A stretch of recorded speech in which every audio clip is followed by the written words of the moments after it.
Hey everyone, Jamie Reeder, founder of GoGMB and also owner of Dustin Mop House Cleaning. Thank you so much for watching this video. I love sharing my knowledge of 17 years in the house cleaning business and scaling my business to over $4 million a year in revenue. And today I want to talk to you about vacuums. So about 6 years ago at Dustin Mop, we decided we were going to stop providing company issued vacuums to our cleaning pros. Now, our cleaning pros are employees at Dustin Mop. They're not independent contractors.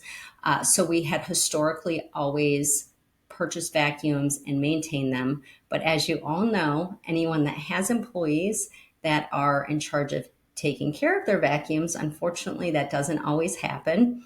And the vacuums come back a mess. They're thrown in trunks. They just are not taken care of very well. And, you take care of what you own. So about 6 years ago, we decided to implement a policy that we were no longer going to provide vacuums. And how we did it, we thought about it very strategically. We really wanted to put ourselves in the shoes of an employee, but also from a company perspective, spending thousands of dollars a year on vacuums, also all of the resources to have to fix them, and just the manpower behind that just became a lot, and it is a lot to scale a business. Now, some of you may have larger businesses and you still provide vacuums, and that's great. But this video really is for anyone that really wants to phase out vacuums, but do it in a way that is strategic and makes sense for everyone. So here's what we did. And before I get into it, if you click on the link and submit your information, I will send you the 3 documents that we used inside of my business, and we still use them today, for our announcement to our cleaning pros. Well, that was the one we used 6 years ago. And what we require in vacuums. And I'm going to talk to you about how we actually have checks and balances to make sure, and how we do the vacuums now with our employees to make sure no one's bringing in any kind of rogue vacuum that we don't approve. And also our vacuum loan agreement. So what we did is, if you are a company and you currently provide the company vacuum, what we told our employees is, hey, in 60 days, we are going to be phasing out vacuums. We are not going to provide vacuums anymore, but we have a gift for you. All of you get to keep the vacuums that you currently have. But starting on this date, we are no longer going to own the vacuum. You're going to own it. We're going to gift it to you. You are going to be responsible for taking care of it and maintaining it. If it breaks, then you'll have to either try to fix it or go get a new vacuum. Now, with that said, if they do need to go get a new vacuum, the other thing that we told them was, but don't worry, if you need us to buy you a vacuum, we will buy the vacuum for you, and then we will just take, and it can be a set amount, whatever you want. I think ours is like $20 a paycheck out of your paycheck every week until it's paid off. And so we track that in our payroll, of course, as a deduction until it's paid off. But so now our employees, they don't have to, spend $200 or $250 on a vacuum up front, and we'll do that for them. And I will tell you, it was a huge game changer in our business. We weren't spending thousands of dollars on vacuums. We weren't spending all this time repairing vacuums and becoming a mini vacuum repair shop.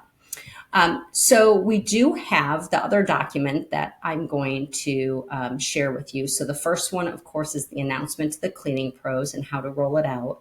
The second one is the vacuum loan agreement. We do a max of $250. If they want a vacuum that's more than that, then they've got to pay the difference. We order all of our vacuums. If they are adamant about ordering their own vacuum, it's fine. They have to bring it into the office before it is used in a home. So we really try to just do the ordering. We tell them they can pick out whatever they want on Amazon, send us the link, and we'll order it for them.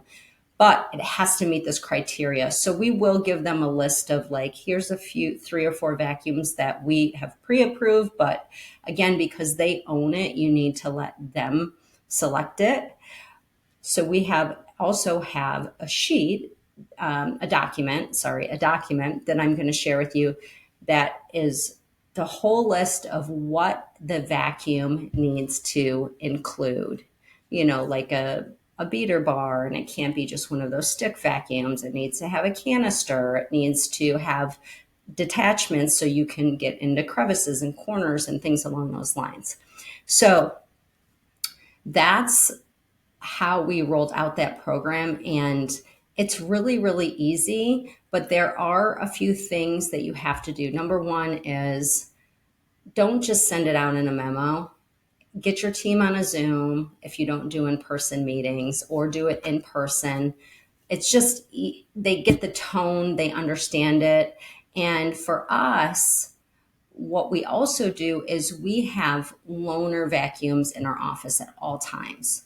So what that means is if a cleaning pro's vacuum breaks in their AM house and they need a vacuum, they can swing by the office and grab one and check it out, but they have to bring it back. Now, we might let them keep it for a couple days so they can go get a new vacuum.